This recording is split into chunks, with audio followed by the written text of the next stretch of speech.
Iya, kasus tuduhan ijazah palsu Presiden Republik Indonesia yang ketujuh, kemudian juga kasus pencemaran nama baik Presiden Republik Indonesia yang ketujuh, Bapak Joko Widodo terus bergulir ya.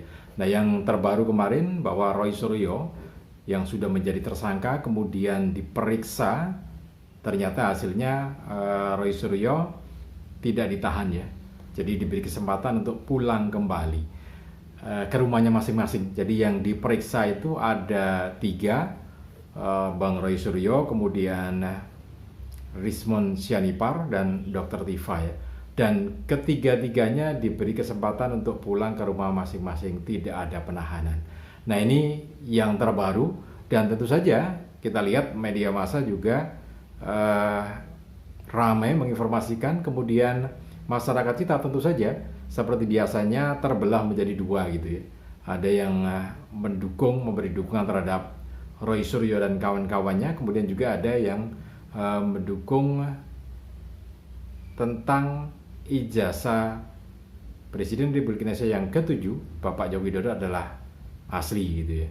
Nah, tapi nanti akan kita lihat seberapa jauh perkembangannya ya. Jadi Anda yang baru saja bergabung, jangan lupa tekan tombol subscribe-nya terlebih dahulu, kemudian tekan tombol like-nya, tombol loncengnya juga jangan lupa ditekan supaya nanti kalau kita update video terbaru, Anda akan mendapatkan notifikasinya ya.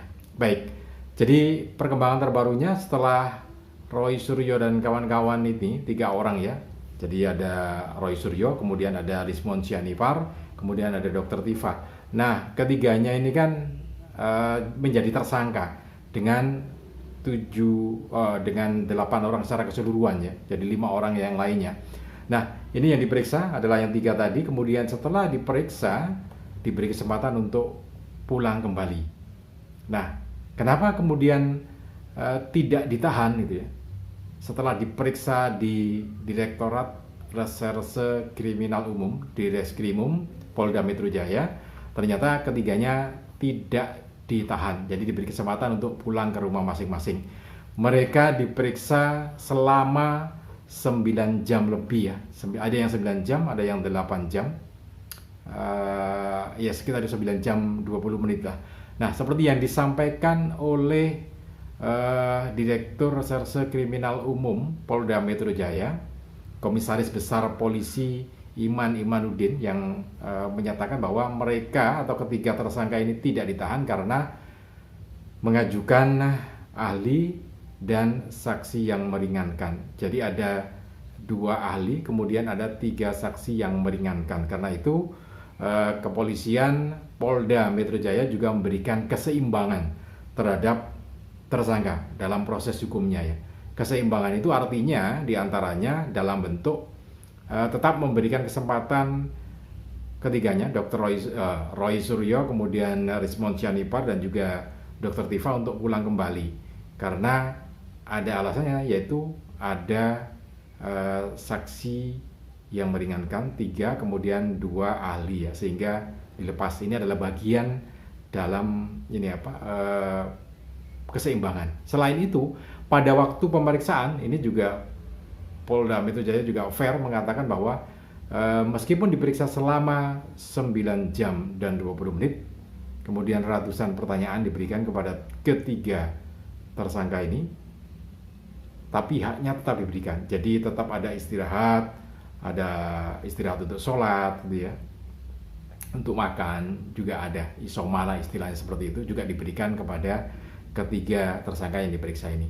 Dan ini diakui oleh Roy Suryo ya. Jadi ketika pemeriksaan dimulai sekitar pukul 10 gitu ya, 9.30 sampai pukul 18.30 ya, itu Roy Suryo sudah pemeriksaan keluar dari ruang pemeriksaan, nampak sumringah dan tersenyum, mengucapkan terima kasih kepada Polda Metro Jaya juga, teman-teman kepolisian, kemudian juga mengucapkan terima kasih kepada para pendukungnya dan juga pada masyarakat dan bangsa Indonesia ya. Jadi itu yang disampaikan oleh Roy Suryo. Ada 2 sisi. Nah, tidak ditahannya Roy Suryo ini ya memang ini ya.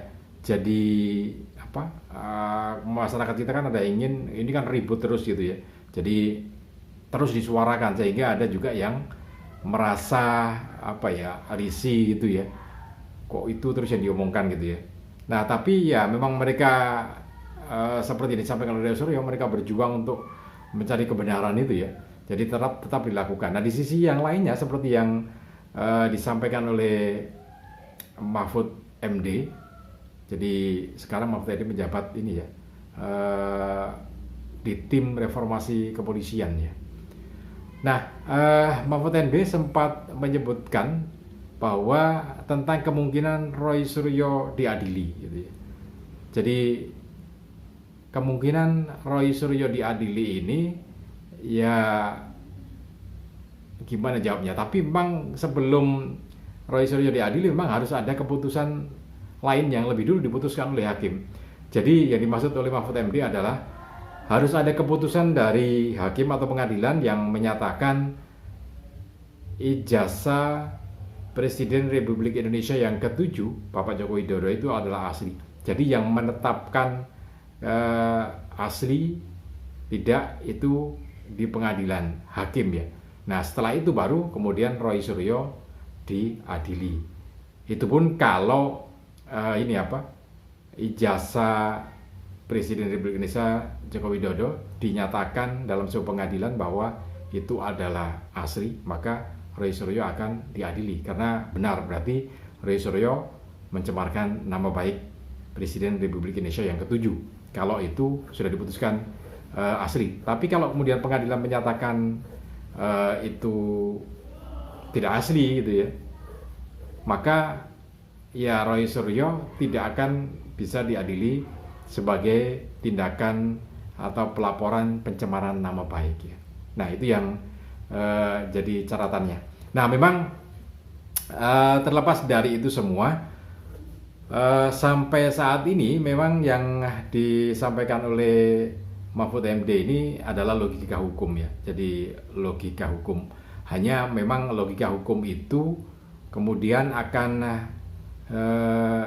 berimbas pada masyarakat ya, karena kalau tidak segera diputuskan ya, harapannya masyarakat secara keseluruhan adalah segera diputuskan, karena bagaimanapun juga ini adalah terkait dengan kondisi masyarakat ya. Jadi masyarakat ini terbelah jadi dua, kemudian muncul sebutan-sebutan yang sebetulnya tidak elok gitu ya. Nah itu yang jadi masalah, kenapa kemudian sampai saat ini ijazah ini belum juga kelar ya. Penyelesaiannya belum kelar. Nah kepolisian sendiri mengapresiasi apa yang disampaikan oleh Roy Suryo yang menyatakan atau memberikan 2 ahli kemudian 3 saksi yang meringankan. Nah dalam waktu dekat ini maka kepolisian khususnya Polda Metro Jaya akan melakukan pemeriksaan terhadap ketiga saksi yang meringankan itu, kemudian juga ada ahli ya akan dihadirkan, kemudian dimintai keterangan, karena ya bukan diperiksa, bukan tersangka, tapi dimintai keterangan terkait dengan informasi-informasi yang diberikan oleh Roy Suryo ini dan juga teman-temannya. Nah jadi pemeriksaan terhadap Roy Suryo dan Dr. Tifa ini memang cukup lama ya, jadi 9 jam dan 20 menit. Jadi ratusan pertanyaan disampaikan kepada Roy Suryo dan juga kepada Dr. Rismond dan juga Dr. Tifa. Nah, semua itu sudah dirangkum, kemudian juga dijadikan acuan ya nanti untuk proses yang berikutnya. Nah, ini ya yang jadi catatan kita, mudah-mudahan masyarakat kita lebih dewasa lagi dalam mencermati perkembangan dari media massa, baik itu media sosial maupun media yang memang arus utama. Jadi masyarakat ini harus lebih dewasa lagi dalam melihat dan juga menilai. Ya memang lebih baik netral sambil menunggu proses dari pengadilan yang berlangsung itu ya, supaya nantinya ya masyarakat nanti akan bisa melihat bagaimana prosesnya, apakah memang benar-benar dilakukan secara profesional dari pihak kepolisian sendiri, kemudian juga dari pihak pengadilan sendiri. Nah masyarakat tinggal menunggu bagaimana proses yang berikutnya nanti ya, karena kan masih ada beberapa tahapan. Jadi yang berikutnya adalah meminta pihak kepolisian akan meminta keterangan terhadap 2 ahli dan juga 3 saksi yang meringankan dari kasus ini ya. Ya mudah-mudahan nanti segera diputuskan ya, segera bisa diketahui masyarakat bagaimana sebenarnya. Salam dan sukses selalu.